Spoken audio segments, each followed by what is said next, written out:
So this is a continuation of the last conversation where I was talking about anxiety um, induced by COVID-19 and everything that's happening with, everything that is, I guess, producing or stopping.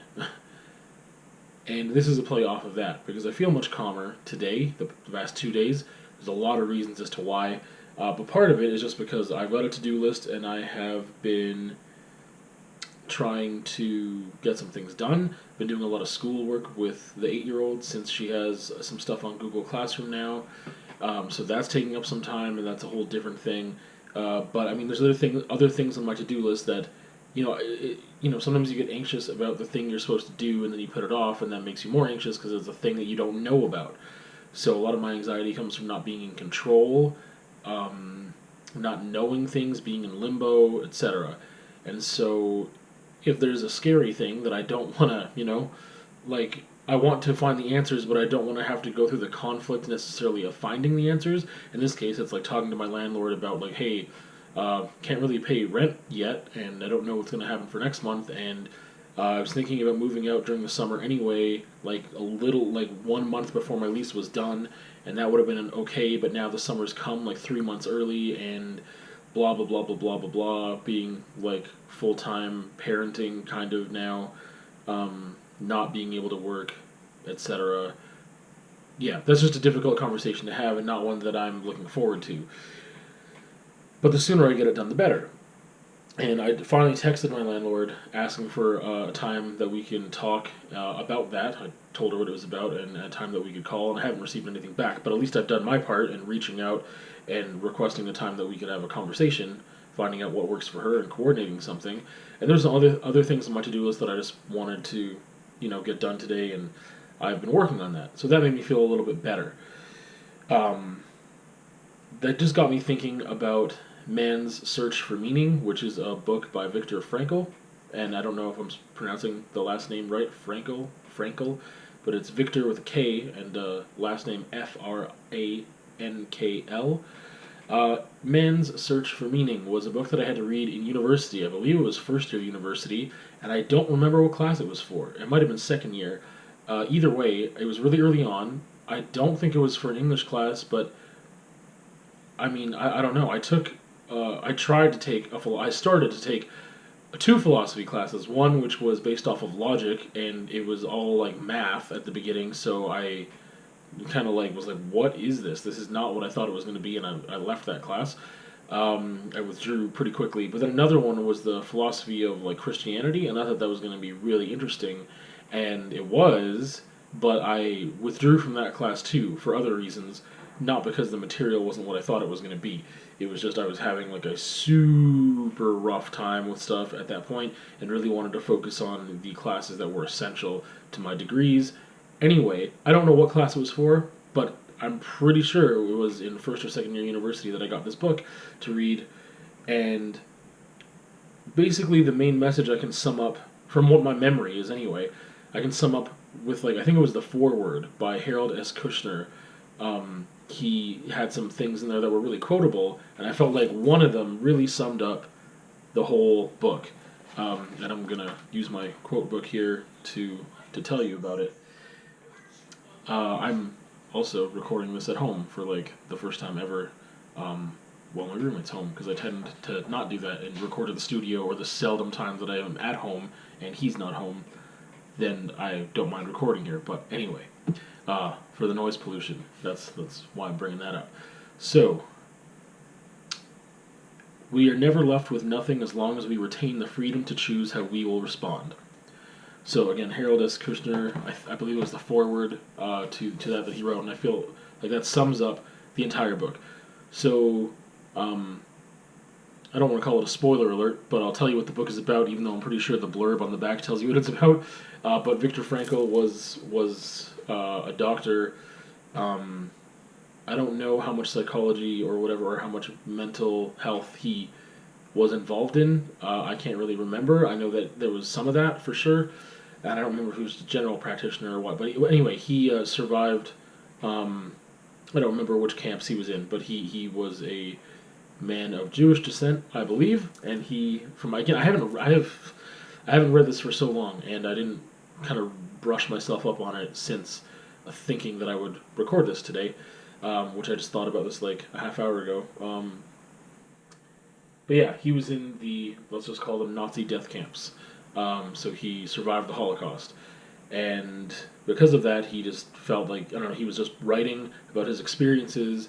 And I feel like that quote by Harold S. Kushner, summed up the whole book. Again, we are never left with nothing as long as we retain the freedom to choose how we will respond.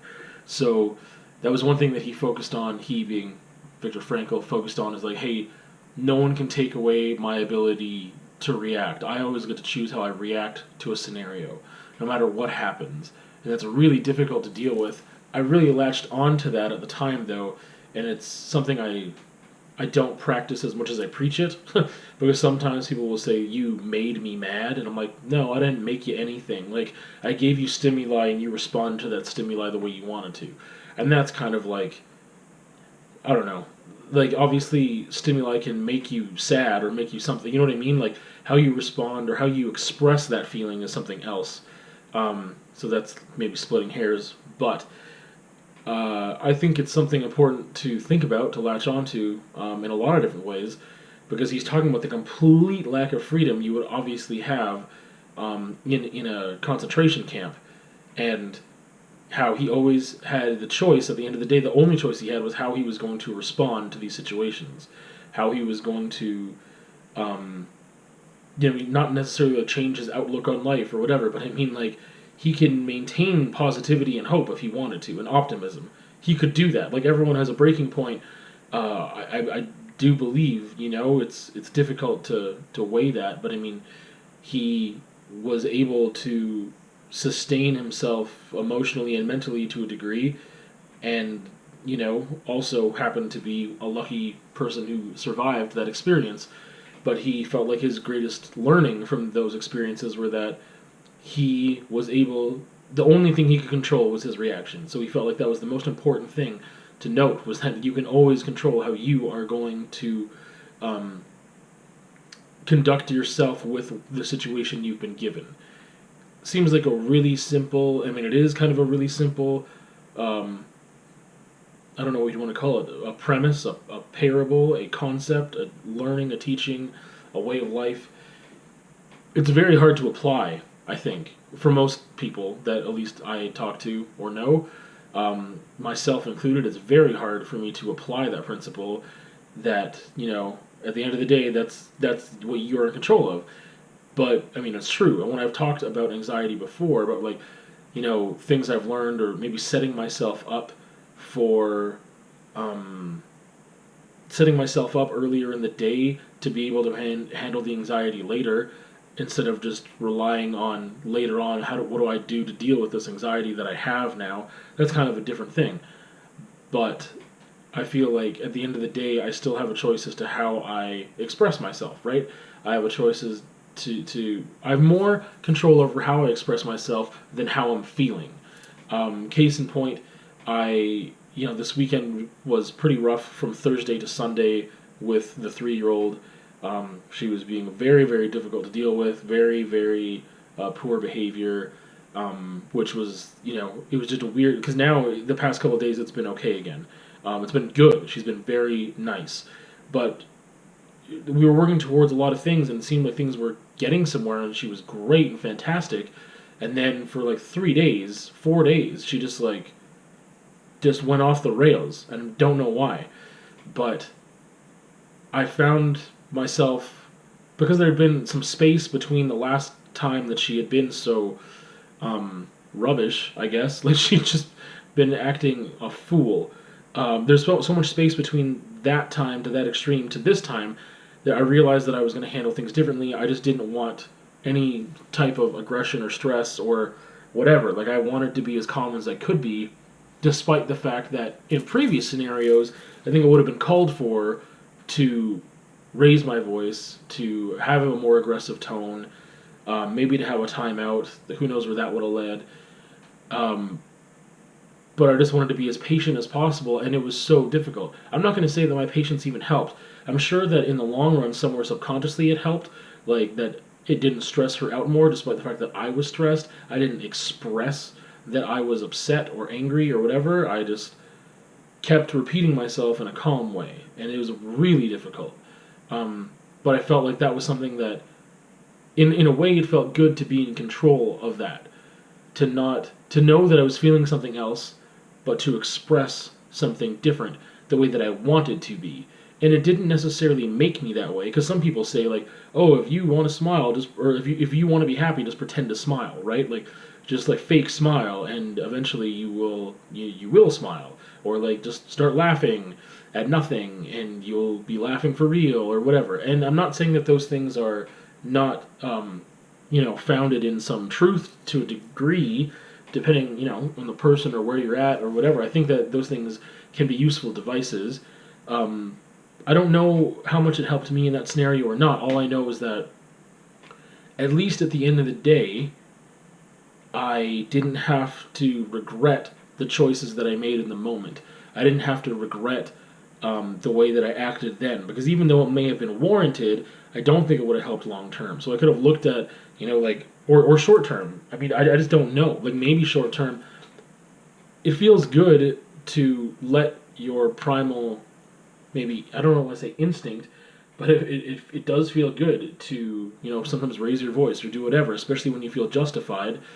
And I'm trying to not do that. I'm trying to be like, to do things differently. And it didn't, like I said, it didn't help in the moment. Like, being calm and whatever, she didn't respond any better to that than she would have had I gotten upset in that moment.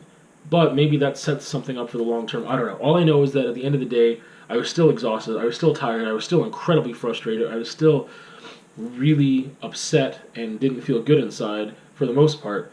But that one little thing that, like, hey, I actually controlled myself. I couldn't control what she did. No matter what, no matter how I acted, it didn't seem to play a role as to how she reacted to my stimuli that I was giving. But I still have that choice at the end of the day that I made, that I can call back to and reflect on, I guess, and feel good about the fact that I didn't go there, I didn't go here, and I stayed as calm, like, and not just as calm as I could, like, I just stayed calm. Like, there's sometimes I think we say, like, I was as calm as I could be, but I just crossed a line and it was too much, and I just realized that I don't ever want to cross certain lines again. I keep harping on this exact example, but I mean, this is what really brought it home for me, was that because I was able to keep my cool for a couple days in a row, it doesn't mean that I wasn't exhausted and tired and fed up. I was completely fed up. But I mean, like, a couple days in a row, and I mean, if you were there, I mean, it's not one incident in a day. It's like maybe 10 to 20 different incidences. That's probably on the low end in one day of, like, holy smokes, you should have gotten a timeout like 10 times today. That's a ridiculous amount of times. Like, the most we've ever given a timeout is three times in a day, and that is already a ridiculous amount of times. Like, how are you not getting that your behavior is putting you in the scenario you don't want to be in, and it's just like enduring the screaming and the crying and the freaking out and the throwing stuff and whatever. It's just tantrum city. It's crazy. I don't ever want to go back there. But sometimes she ends up halfway there. Like, I don't know. Whatever. Now I'm not getting anxious or overwhelmed necessarily, but I'm just thinking back to, like, man, what happened? I'm getting a little anxious. Like, if it ever ends up back there, then what do we do? Like, oh my goodness, like, I don't want to think about that. But anyway, that just really was a thing that made me think about this today, that, like, oh, I can control my reaction. And I think that once you're in the habit of it, I don't know, it's like getting a good streak going. It's like, well, I don't want to take a step back. I was really good handling that. I don't want to, I don't want to, I just don't want to take a step back in that regard. I want to move forward and not make that mistake again. I think that sometimes you cross a certain line and you never go back on that. Depending on what the thing is, you change your habits, your thinking, and your processes enough that you've rewired things to a point where you won't go back on those things. You've just done that work. And sometimes it's easy and sometimes it's really, really difficult. But you've done that work that has changed things enough in your brain that that you formed a new response, an automatic response that is a good and healthy response. Like I said, this thing is something I preach way more often than I practice, and having it on my mind is obviously a good thing because it will enable me to practice it more. But just again, this thing about like taking the control that I can control. So again, looking at what can I do right now? What am I able to do in this scenario? And let's do those things. Again, it's a really easy piece of practicality. It's a really easy piece of advice that I don't know. For some reason, it's just sinking in right now in this moment that I'm latching onto it a lot.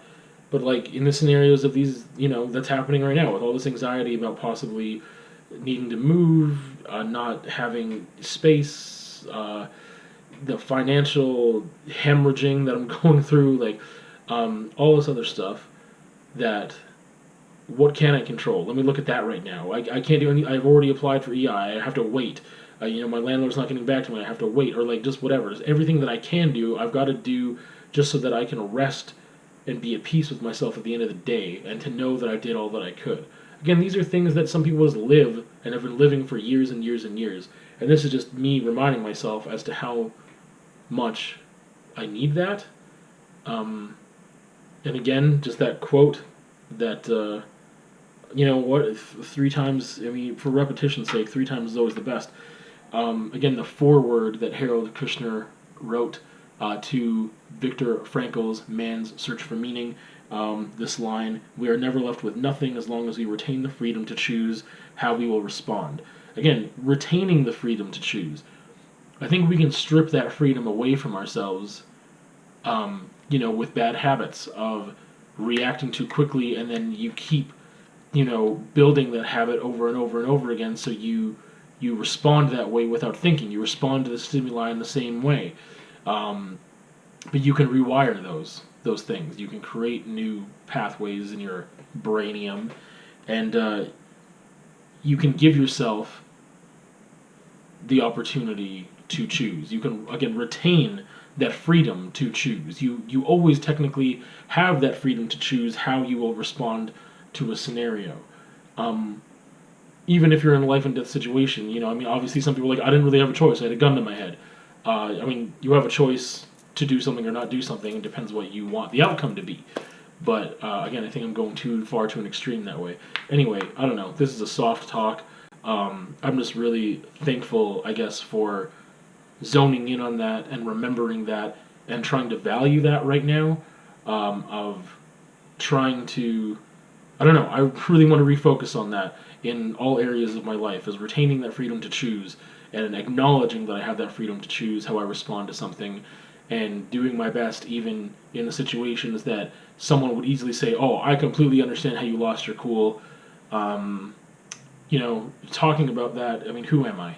Like, if you know me at all and how much of an angry, aggressive person I used to be, this is, it's not that I'm not that anymore. I've just definitely changed a lot in the past year and 2 years, and I think a lot of changes started like 3 years ago when I moved to Lethbridge, and since then there's been changes and changes and changes and changes, and I'm happy to refocus. And talking about this helps me, again, talk things out, refocus, recommit to this idea, really acknowledge it, realize that it's very attainable, and the more that I think about it and the more that I act on it, the easier it will become a part of just who I am, and not something that I have to do.